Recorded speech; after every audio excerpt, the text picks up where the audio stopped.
সিধর এডুকেশনের পক্ষ থেকে আজকে তোমাদের যেটা নিয়ে আলোচনা করব সেটা হচ্ছে লেভেল অফ টিচিং। এই লেভেল অফ টিচিং জিনিসটা কি, এই জিনিসটা জানার আগে আমাদের আরও কিছু জিনিস জানতে হবে। প্রথমেই কিছু মডেল আছে, একটা কি পেডাগগি মডেল আছে, হিউটাগগি মডেল আছে, আর একটা হচ্ছে অ্যান্ডাগগি মডেল। এই তিনটে মডেলকে সংক্ষেপে বলে দিই। পেডাগগি কি? পেডাগগি মডেল কি?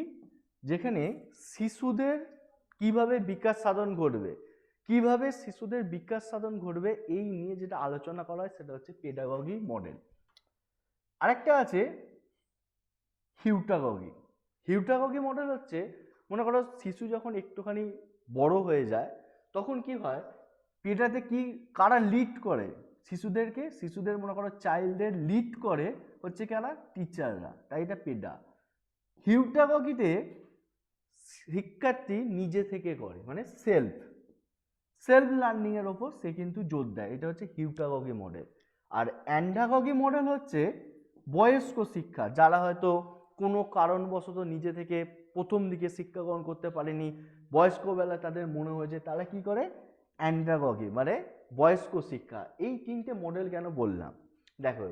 এবার যেটা আসি মেমোরি লেভেল অফ টিচিং। এই মেমোরি লেভেল অফ টিচিং মানে কি, দেখো শিক্ষণের সব থেকে তলার লেভেলে আছে, মানে লেস ইম্পর্টেন্ট। কি বললাম? Less important.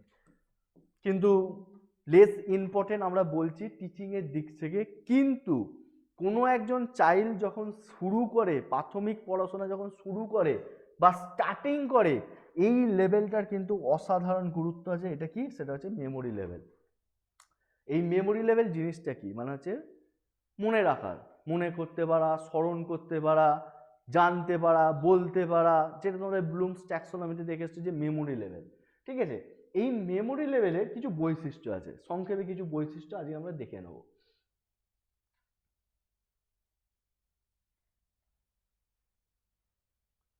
প্রথমেই আমরা জেনে নেব যে এই মেমোরি লেভেল অফ টিচিং, এই ধারণাটা দিয়েছিল কে? কে দিয়েছিল? ধারণাটা দিয়েছিল কে? হারবার্ট। ঠিক আছে, is the main proponent of the memory level of teaching. কি কি বলেছিল? বলছে এইটা হচ্ছে ইনিশিয়াল স্টেজ অফ টিচিং, একদম প্রারম্ভিক স্তর, শিখনের একদম প্রারম্ভিক স্তর হচ্ছে কি, এটা হচ্ছে memory level of teaching. It introduce the habit of rote memorization, fact and bits of information. এই যে তথ্য যেটা মনে রাখে, এটা কিসের ওপর মনে রাখে, কিসের ওপর জোর দেয়? রোড মেমোরাইজেশনের ওপর। দ্যাটস মিন এই যে আমরা মনে করতে পারি, কোনো তথ্য চিনতে পারি, স্মরণ করতে পারি, সবগুলোই কি আমাদের রোড মেমোরাইজেশন। কিন্তু বর্তমান দিনে কি রোড মেমোরাইজেশনকে আমরা কি করছি? কেটে দিয়েছি। কেটে দিয়ে কি এনেছি? Learning by doing. Learning by doing, হাতে কলমে শিক্ষার উপর জোর দিচ্ছি, মানে কি বাস্তব কাজের অভিজ্ঞতার উপর। কিন্তু প্রাথমিক স্তরে কিন্তু শিশুরা কি করে? রোড মেমোরাইজেশনের উপর জোর দেয়। আর কি বলছে? বলছে the teaching learning process is basically stimulus response, যে উদ্দীপক প্রতিক্রিয়া, বলছি শুনছে, এই ধরনের উদ্দীপক এবং প্রতিক্রিয়ার উপর জোর দেয়। আর মেনলি এই আর কি হয়, এটা সাধারণত মনে রাখবে কি, টিচার সেন্ট্রিক ক্লাসরুম। কি? টিচার সেন্ট্রিক ক্লাসরুম, কারণ এখানে টিচারদের বেশি প্রাধান্য দেওয়া হয়। এই যে পেডাগগি মডেল তোমাদের কেন বলছিলাম, এই পেডাগগি মডেল আর হচ্ছে মেমোরি লেভেল অনেকটা এক। এখানেও কি করা হয়? শিশুদের শিক্ষণ দেওয়া হয়। আর মেমোরি লেভেল অফ টিচিং, এখানেও যখন শিশুরা প্রাথমিক স্তর যখন থাকে, সাধারণত 1 থেকে 4 পর্যন্ত শ্রেণীকক্ষটাকে আমরা মেমোরি লেভেল অফ টিচিং এর মধ্যে ধরতে পারি।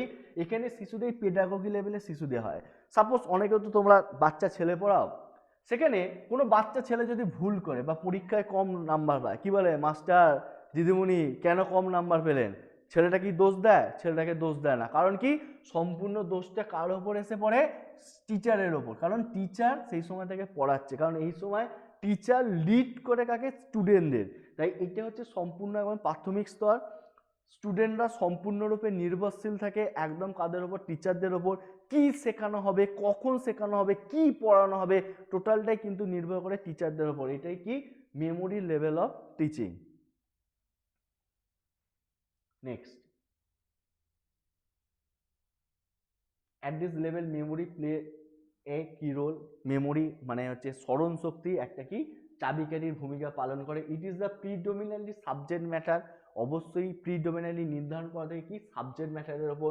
Teacher present factual information before the learner, পড়ানোর আগে তাদের কিছু তথ্য তুলে ধরে। Learner trials to mark up this fact with the last involvement of this thinking and reasoning power without care of understanding of the meaning and application। তারা বোধগম্য স্তরে তখনও কিন্তু যায় না।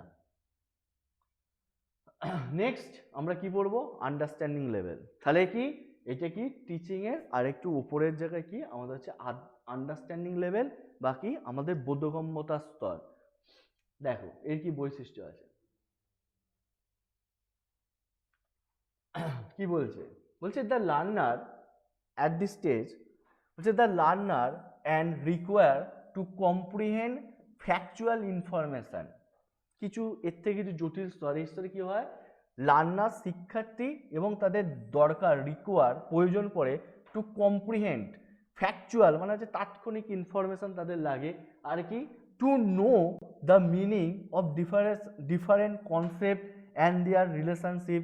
কারোর ব্যাখ্যা করতে পারে, সম্পর্ক তুলে ধরতে পারে, রিলেশন সম্পর্ক তুলতে পারে, পার্থক্যীকরণ এই স্তরটায় বোধগম্য স্তরে পার্থক্যীকরণ না এলেও অনেক অনেক সময় ডিফারেন্সের জায়গায় কিন্তু আমাদের কিন্তু এটা আসে, অনেক সময় দেয় পার্থক্যীকরণ, ঠিক আছে। And to apply fact concept and their principle, নীতি সম্পর্কে কিন্তু জানতে পারে। আরো কিছু বৈশিষ্ট্য আছে দেখো, কে দিয়েছিল ওইটা তো দেখলাম হারবার্ড, এর মেন প্রপোজটার কে, এটা হচ্ছে মরিসন দিয়েছিল। Is the main propounder of understanding level, is the, এইখানে মেমোরি প্লাস ইনসাইট, ভালো করে মনে রাখবে, it is memory plus insight, অন্তর্দৃষ্টিমূলক ওপর। মেমোরিতে কি হয়, যেটা আমরা শিখেছি, ইনসাইট লার্নিং কি অন্তর্দৃষ্টিমূলক, আমি যেটা শিখেছি সেটা আমি কি করি, মনে করার চেষ্টা করি। দ্য ইনসাইট অফ লার্নিং, অন্তর্দৃষ্টিমূলক শিক্ষণের ওপর কি দিচ্ছে, এখানে জোর দেওয়া হয়। আর কি ইট মেক্স পিপল আন্ডারস্ট্যান্ড, এখানে কি করা হয়, তৈরি করা হয় কি শিক্ষার্থীদের understanding level. The generalisation principal and fact, সাধারণীকরণ করতে পারে, নীতি বুঝতে পারে, এবং যে তথ্য আছে সেইগুলো তারা কি করতে পারে, এখানে পিপলরা কি করে বুঝতে পারে। আর কি বলেছে, it's provides more and more opportunity for the student to develop the intellectual behaviour. আগে কি করা হতো, আগের মেমোরি লেভেলে সেখানে স্টুডেন্ট সম্পূর্ণরূপে টিচারের ওপর নির্ভরশীল ছিল। আন্ডারস্ট্যান্ডিং লেভেলে কি হয়, শিক্ষার্থী এখানে স্টুডেন্ট এখানে সম্পূর্ণরূপে কি হয়, শিক্ষার্থী মানে টিচারের ওপর নির্ভরশীল ডিপেন্ডেন্ট থাকে না। পুরোপুরি বলবো না যে পুরোপুরি মানে একদম স্বাধীনভাবে কাজ করে, সেটা কিন্তু আমরা বলতে পারবো না।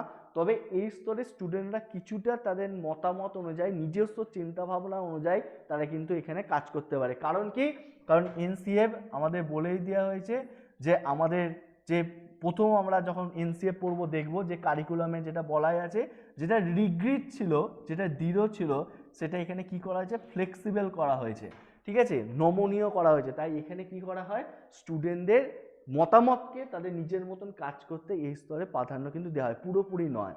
কারণ আমরা যখন কলেজ লেভেলেও যখন যাই তখনও, বা কলেজ লেভেলে যখন আমরা পড়াশোনা করি তখনও কিন্তু আমাদের টিচাররা বলে, কিরে খাতাটা এনেছিস, যে বইটা নিয়ে এসেছিলাম সেটা আনতে বলেছিলাম এনেছিস। তাহলে আমরা যখন কলেজেও পড়ি তখনও কিন্তু আমরা পুরোপুরি ডিপেন্ডেন্ট হয়ে যাই না, সম্পূর্ণরূপে স্বাধীন হয়ে যায় না, আমরা তখন রূপে শিক্ষকের ওপর কি থাকি, নির্ভরশীল থাকি। আন্ডারস্ট্যান্ডিং লেভেল আপ টু আমরা এমএ এমএসসি পর্যন্ত আমরা কিন্তু এই আন্ডারস্ট্যান্ডিং লেভেল অফ টিচিং এর মধ্যে দিয়ে কিন্তু যাই।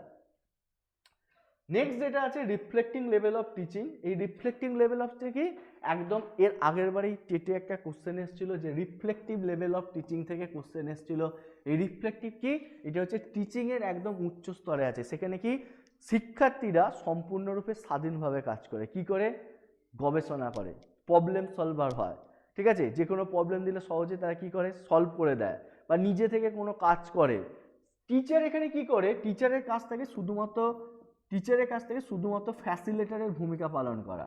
কোথায়, রিফ্লেক্টিং লেভেল অফ টিচিং। কে দিয়েছিল, হান দিয়েছিল। আর এটা কি শিক্ষণের সবচেয়ে উচ্চ স্তরে বিলং করে, টিচিংয়ের সব থেকে উচ্চ স্তরে বিলং করে। এবং এই স্তরের মধ্যে একটা কথা মনে রাখবে, আন্ডারস্ট্যান্ডিং লেভেলও থাকবে, প্লাস মেমোরি লেভেলও থাকবে, কারণ এই দুটো জ্ঞানের মাধ্যমে কি করে শিক্ষার্থীরা রিফ্লেক্টিভ লেভেল অফ টিচিংটা করতে পারে, মানে শিক্ষণের একদম উচ্চ পর্যায়ে তার যখন দরকার পড়ে মেমোরিতে নেয়, তার যখন দরকার পড়ে আন্ডারস্ট্যান্ডিং নেয়, তারপর এইখানে কি করে রিফ্লেক্টিভ লেভেলে সে কি করে অ্যাপ্লাই করে তার যে জ্ঞানটা সেটা সে এখানে প্রয়োগ করে। এখানে স্বাধীন স্তর, এখানে সে 10টায় যদি স্কুলের টাইম হয় সে 2টোই এলো, 3টেই চলে গেল, কেউ কিন্তু তাকে বলবে না। সে কি পড়াশোনা করছে সেটাও কিন্তু দেখতে যাবে না। তাহলে এখানে শিক্ষার্থী কি করে একজন প্রবলেম সলভারের ভূমিকা পালন করে, সে রিসার্চ করে, ক্রিয়েটিভিটি পালন করে। টিচারের কাজ কি শুধুমাত্র ফ্যাসিলিটেটরের ভূমিকা পালন করে, and friend philosopher and guide. এ দেখো সেন্স অফ ইন্ডিপেন্ডেন্স, নিজস্ব সেন্স থেকে কাজ করে। The reflective level of teaching makes possible the maximum transfer of learning or learning which is the otherwise missing at the memory and understanding level, দুটোর কমপ্লেক্সিটির মাধ্যমে helpful in creating strong bond between teacher and স্টুডেন্টদের মধ্যে একটা strong bond তৈরি হয়। Freedom from rigid and structure book based problem, flexibility to be involve to the teachers hand.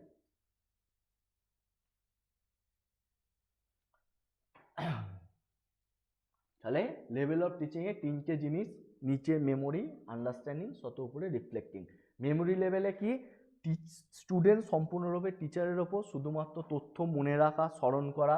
Understanding level কি student এখানে কিছুটা নির্ভরশীল থাকে টিচারের ওপর, পুরোপুরি কিন্তু নয়, ঠিক আছে। সে নিজের ইচ্ছা অনুযায়ী কিছুটা সে কাজ করতে পারে, এখানে সে ব্যাখ্যাকরণ করতে পারে, রিলেশন করতে পারে, সম্পর্ক করতে পারে। রিফ্লেক্টিং সবচেয়ে উচ্চ স্তরে, এখানে শিক্ষার্থী কি করে প্রবলেম সেন্টার বা প্রবলেম সলভিং এর ভূমিকা পালন করে, ক্রিয়েটিভিটির ভূমিকা এখানে গুরুত্বপূর্ণ দেখা যায়, ঠিক আছে।